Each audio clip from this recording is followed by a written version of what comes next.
امروز مادران عزیز ما، فرشتگان قلب ما عید دارند. ای مادر جانا، عیدتان مبارک باشد.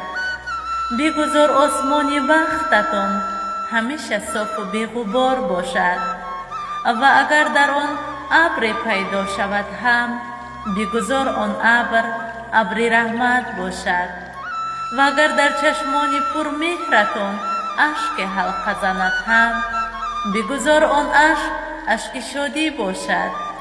امروز می خواهم از جان و دل وصفتان کنم، با بهترین سخنها عیدتان را تبریک گویم، اما چون می بینم تنها سخن عاجز است که چگونه وصف زیبایی و بزرگیتان را کنم.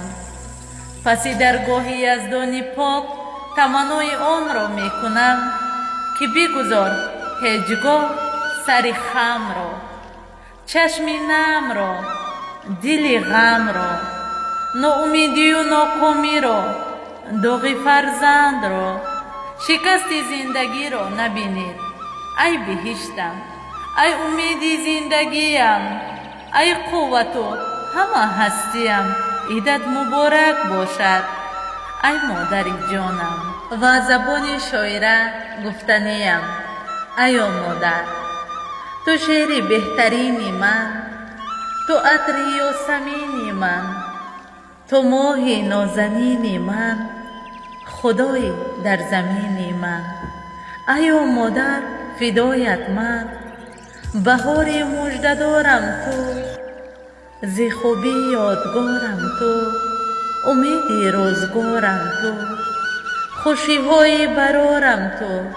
ایا مادر فدایت من، بمیرم من برای تو، نه آید کس به جای تو، همه دنیا نمی ارزد به گرد خاک پای تو.